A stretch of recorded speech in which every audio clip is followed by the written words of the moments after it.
देशाच्या तिजोरीमध्ये सगळ्यात जास्त भरणा करतो, मुख्यमंत्र्यांनी सांगावं ना, किंवा केंद्राचे मंत्री आहेत त्यांनी सांगावं की महाराष्ट्राला नक्की काय मिळेल. हातूर गोष्टी दिल्या असतील. आणि तुम्ही या अर्थसंकल्पाचं कौतुक करता, हे धक्कादायक आहे. महाराष्ट्राला कमजोर करण्याचे प्रयत्न जे सुरू आहेत असं मी म्हणतो आहे की महाराष्ट्राचं ओरबाडायचं आणि महाराष्ट्राला द्यायचं नाही.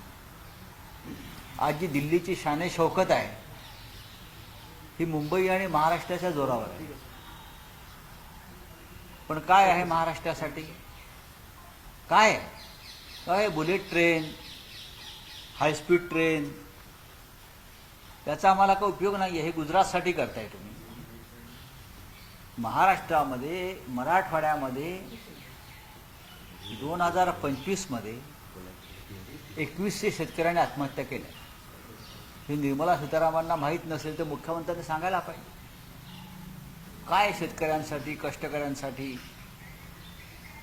ठीक आहे, नेहमीचंच आहे. तरीही महाराष्ट्राच्या जनतेला जागरूक करण्याचं काम आम्ही करत राहू. पुढे काय? गेल्यानंतर ज्या काही घटना घडत आहेत त्या अधिक दुःखद दिसत आहेत आपल्याला. काल पियुष गोयल यांनी दावा केला की अजित दादांच्या पक्षाचे अध्यक्ष प्रफुल्ल पटेल नंतर पलटी मारल्यासारखं वातावरण. अजितदादांचा पक्ष हा आता पवार पाटलांचा पक्ष राहिलेला नाही. ते आम्ही कालही सांगितलं. तो आता गोयल, पटेल, पारेख, बरं का, ह्यांचा पक्ष होण्याची शक्यता आहे. शहा, मोदी. अजितदादांचा पक्ष हा अस्सल मराठमोळ्या चेहऱ्याचा पक्ष होता. म्हणजे तो मूळ पक्ष शरद पवार साहेबांचा, अर्थात मूळ पक्ष शरद पवार साहेबांचा. ते डाके दरोडे टाकून तो अमित शहानी त्यांच्या हातात दिला आणि स्वतःचं लेबल त्या पक्षाला लावला. सुरुवातीला तो शहांचा पक्ष होता, आता तो पटेलांचा पक्ष होईल. आणि अशा तऱ्हेने महाराष्ट्रातला एक प्रादेशिक अस्मिता जपणारा पक्ष भारतीय जनता पक्षाने गळून टाकला, घास घेतला. याबद्दल जर त्या पक्षातील मराठी आमदारांना, खासदारांना आनंद होत असेल तर त्यांनी स्वतःला मराठी समजू द्या. ही आमची भूमिका आहे. अजित पवार यांना जे ओळखतात त्यांनी कधी भारतीय जनता पक्षाच्या अजेंड्यावर काम केलं नाही. ठीक आहे, सत्तेसाठी एकत्र आले, त्यांच्यावरती काही संकट भाजपनं लादली, घोटाळ्याचे आरोप झाले, ईडी सीबीआय मागे लावलं, त्याच्यावर इतर राजकारणी जे करतात तेच त्यांनी केलं. तेवढ्यापुरते ते भारतीय जनता पक्षाला सरेंडर झाले. आपल्यावरच्या फायली क्लिअर करून घेतल्या शहाणपणानं आणि त्यानंतर ते पुन्हा एकदा त्यांच्या मूळ प्रवाहात येण्याची धडपड करत होते स्वगृही. आणि ती करत असताना किंवा त्याआधी त्यांनी कधीही भारतीय जनता पक्षाचा जो अजेंडा बटेंगे तो कटेंगे, हिंदू मुसलमान, दंगली, एक है तो सेफ है, या अजेंड्यावर त्यांनी कधी काम केलं नाही. त्यांनी जातीपातीवर काम केलं नाही, राजकारण केलं नाही आणि दुर्दैवानं त्यांचा मृत्यू झाला. तुम्ही मूळ प्रवाहात यायचं त्या प्रयत्न करत होते असं म्हणताय, पण देवेंद्र फडणवीसांनी त्या विधानाला फुल स्टॉप दिलेला आहे. ते म्हणताय जर असं झालं असतं तर त्यांनी माझ्यासोबत चर्चा केली असती. नाही, असं काही नाही. देवेंद्र फडणवीसांबरोबर प्रत्येक गोष्टीची चर्चा होते तसं नाही ना. अजित पवार स्वतः त्या पक्षाचे नेते आणि प्रमुख होते ना. अजित पवार स्वतः त्या पक्षाचे नेते आणि प्रमुख होते. ते त्यांच्या मर्जीनं भाजपबरोबर गेले आणि त्यांना असं वाटलं कदाचित की भारतीय जनता पक्ष हा आपल्या महाराष्ट्राच्या विचाराचा पक्ष नाही. आता अजित पवार फडणवीसांबरोबर संदर्भात खाजगीत बरंच काही बोलायचे असं बोललो तर जर फडणवीस यांच्याशी त्याने चर्चा केली नसेल याचा अर्थ त्यांचा फडणवीसवर विश्वास नसेल. जर त्यांना आपला स्वगृही परत जायचा असेल त्यासाठी फडणवीस यांच्याशी चर्चा करण्याची गरज काय? फडणवीसांचा पक्ष हा अखंड महाराष्ट्राच्या विरोधामध्ये, फडणवीसांचा पक्ष हा मुंबई महाराष्ट्रापासून तोडण्याच्या बाजूने. अशा वेळेला अजित पवारांसारखा नेता या भूमिकेवरती काम करू शकणार नाही हे आम्हाला माहिती आहे. अजित पवारांशी आमच्याही चर्चा होत होत्या ना. फडणवीसांनी स्वतःच आत्मचिंतन करावं की त्यांनी माझ्याशी आयुष्यावर चर्चा का केली नाही. इतर 100 लोक बोलतात ते खोटं आणि फडणवीस म्हणतात ते खरं. हे चुकीचं आहे. अजित पवार हे मूळ प्रवाहामध्ये येण्याच्या विचाराशी ठाम होते. दोन्ही पक्षामध्ये त्या संदर्भातल्या हालचाली सुरू होत्या हे सगळ्यांना माहीत होतं. देवेंद्र फडणवीस यांनाही माहिती आहे. आज दादा नाहीत म्हणून दादांच्या नावावरती कोणती बिलं फाडू नयेत. पण असं का बोललं जातं? एकत्र आल्यानंतर तर त्यांची ताकद एनडीएची वाढली असती. पक्ष आता दादा नसल्यामुळं असं वक्तव्य केले जातं. काय नक्की उद्देश काय असतो? नाही, आता अजित पवारांचा पक्ष हा अमित शहांचा 100% गुलाम झालेला पक्ष आहे. मांडलिकत्व जे त्यांना आहे ते स्वीकारावं लागेल. लोक सैरभय अजूनही आहेत. दुर्दैवानं आज भारताची न्याय यंत्रणा आणि निवडणूक आयोग हा सुद्धा अमित शहा आणि मोदींचा मांडलिक झाल्यामुळे कायदेशीर प्रक्रियेमध्ये विलंब होतो. अजितदादांच्या अपघाताच्या संदर्भात घातपात आहे का असे प्रश्न अनेक उपस्थित केले पवार साहेबांनी जातात. जरी अमोल मिटकरी यांनी असं म्हटलं. नाही, पवार साहेबांची जी क्लिअरिटी आहे ती पहिल्या दिवशी त्यांनी केली, पण हळूहळू त्यांनाही कळेल हे प्रकरण साधं नाही. अमोल मिटकरी असं म्हणतात एक की लक्षात, विमानातील 6वी व्यक्ती कुठे गेली? प्रश्न असा आहे की अजित पवारांनी स्वगृही जाणे हा भारतीय जनता पक्षाचा पराभव होता. देशातल्या राजकारणाला कलाटणी देणारा तो निर्णय ठरला असता आणि भारतीय जनता पक्षाची जी दहशत आहे ती मोडून गेली असती. अजित पवार मागे फिरले असते तर. नंबर 1, अजित पवार जे वारंवार सांगत होते माझ्याकडे भारतीय जनता पक्षाच्या घोटाळ्याची फाईल आहे आणि मी उघड करीन, हे त्यांनी 15 जानेवारीला सांगितलं. हे त्यांनी 15 जानेवारीला सांगितलं आणि पुढल्या 10 दिवसामध्ये त्यांच्या विमानाचा अपघात होऊन त्यांचा मृत्यू झालेला आहे. हे रहस्यमय आहे. मला जस्टिस लोहियाची आठवण येते. या प्रकरणानंतर मला जस्टिस लोहियाची आठवण झाली, त्या प्रकरणाची आठवण झाली.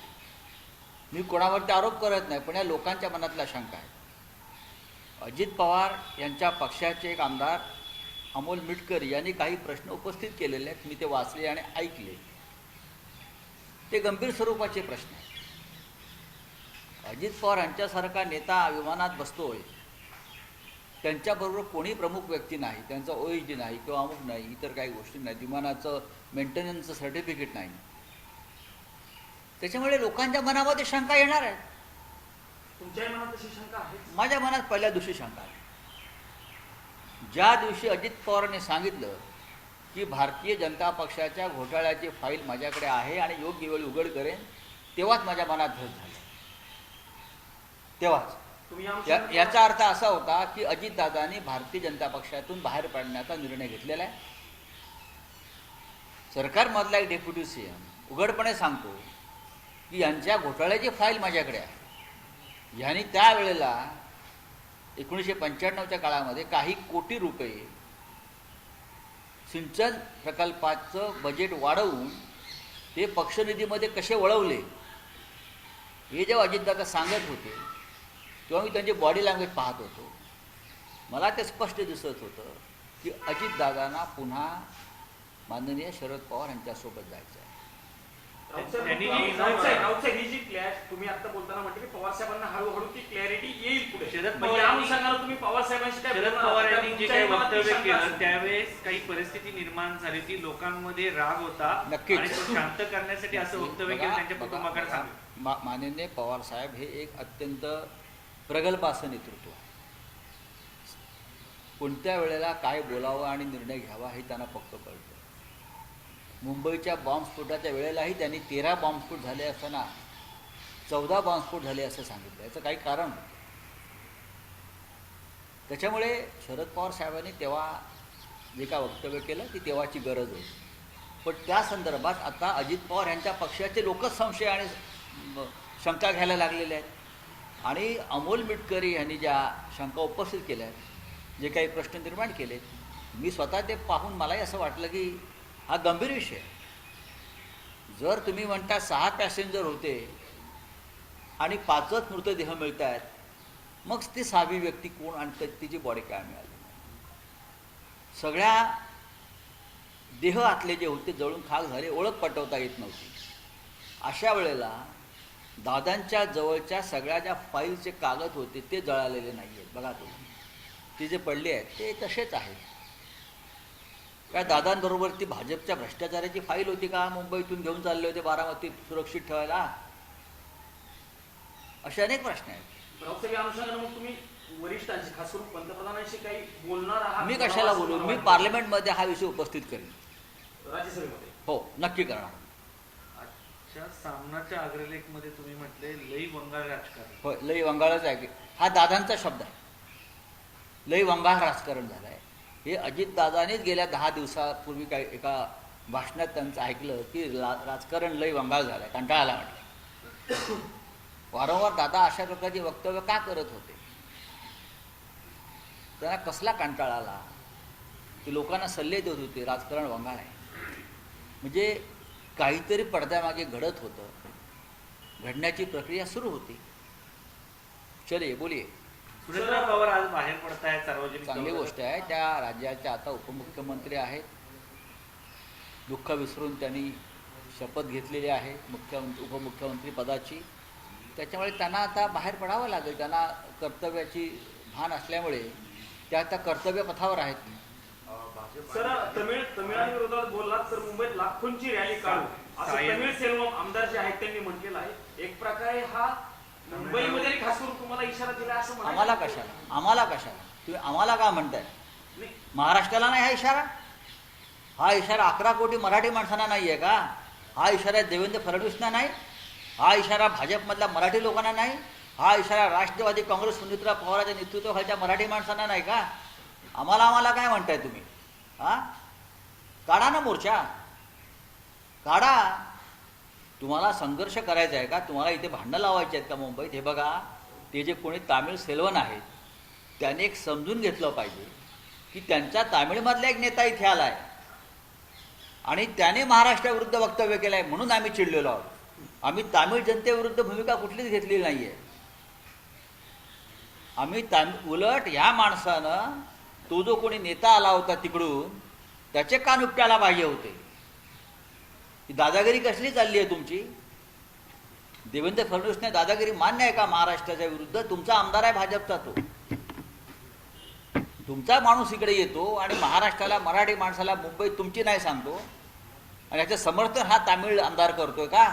याला भाजपनं काढून टाकलं पाहिजे. जर तुम्ही महाराष्ट्रप्रेमी असाल तर पक्षातून याला पुढली उमेदवारी देता कामा नये. जनतेने रस्ता उतरला पाहिजे. मुंबईत कसं काय होईल यांच्या विरोधामध्ये? पाहू ना मुंबईला गेल्यावरती पाहू. विल्सन जिमखान्याची जागा जैन समाजाला देण्यात येते, त्याच्यासाठी आम्ही गिरगावच्या नेतृत्वाखाली आज एक मोर्चा आहे. हे आंदोलन सुरू आहे. खरं म्हणजे त्या मोर्चाला मीही जाणार होतो, पण मी इथे आहे. पण पुढल्या आंदोलनामध्ये आम्ही तिकडे असू. एक ऐतिहासिक जिमखाना, विल्सन जिमखाना म्हणून जो प्रसिद्ध आहे, तो सर्व नियम आणि कायदे बाजूला ठेवून जैन संघटनेला देतात. गिरगावचे मराठी लोक तो जिमखाना मागत होते. त्यांना न देता मंगलप्रभात लोढा यांच्या दबावाखाली देवेंद्र फडणवीस यांनी ती जागा बहाल केली आणि तिथे आता गिरगावमधल्या मुलांना खेळायलाही परवानगी देत नाहीत. काय चाललंय या महाराष्ट्रामध्ये? मुंबईतून अल्पवयीन मुली बेपत्ता होण्याचं प्रमाण वाढलंय. 36 तासात 12 अल्पवयीन मुले बेपत्ता झाले. आता राज्याच्या उपमुख्यमंत्रीपदी एक महिला आलेली आहे. त्या महिला उपमुख्यमंत्र्यांचं अभिनंदन, स्वागत या देशाचे प्रधानमंत्री नरेंद्र मोदी, गृहमंत्री अमित शहानी केलेलं. मुख्यमंत्री देवेंद्र फडणवीस यांनाही असं वाटतंय की महिला उपमुख्यमंत्री झाल्यामुळे महिला सशक्त होतील, सबळ होतील. त्याच्यामुळे हा जो काही प्रकार आहे मुली बेपत्ता होण्याचा, त्याचा छडा त्याने लावला पाहिजे. जर रोहित शेट्टीवरतीच्या घरावरती हल्ला करणारे 5 लोक 24 तासात पकडले जातात का? कारण तो रोहित शेट्टी आहे, तो जुहूला राहतो. मग या सामान्य घरातल्या मुली जर बेपत्ता होत असतील, त्यांना कोणी पळवून नेत असेल, अपहरण करत असेल, ती जबाबदारी कोणाची आहे? चला, अजितदादांचे एकदम जवळचे म्हणून किरण गुजर ओळखले जायचे. ते म्हणतायत की दादांची इच्छा होती की पुढच्या 10-15 दिवसामध्ये पक्षाचं विलिनीकरण व्हावं, बाकीच्यांना काय बोलायचं ते बोलू दे. पण मी काय मगाशी सांगितलं वेगळं, आम्ही काय सांगितलं? चलिए बोलिए. महाराष्ट्र में मुख्यमंत्री अजित पवार जी के एक्सीडेंट को लेकर कई सवाल उठाए जा रहे हैं कि उनके एमएलए अभी एमएलसी देखिए, अजीत दादाजी का जो एक्सीडेंट हुआ है उसके ऊपर सवाल तो उठेंगे और उठने भी चाहिए.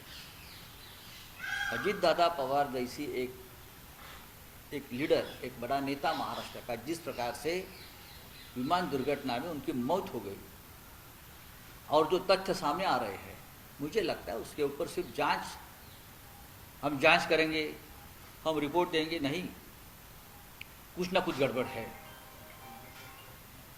और जिस प्रकार से ये आवाज, ये सवाल अजीत दादा के पार्टी से उठ रहे हैं, ये रहस्यमय है. उनकी मौत जो है वो रहस्यमय है. कुछ तो हुआ है पर्दे के पीछे. अजीत दादा ने ये कहा था कि मैं पुराने घर में जाना चाहता हूँ.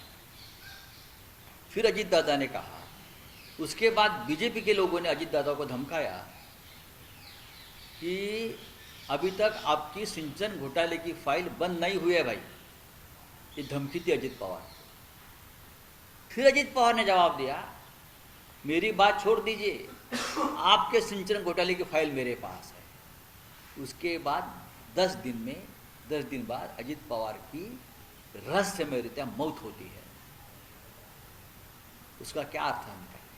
मुझे तो जस्टिस लोया की याद आ गई कि कुछ नया, कुछ कांड किया क्या किसी ने?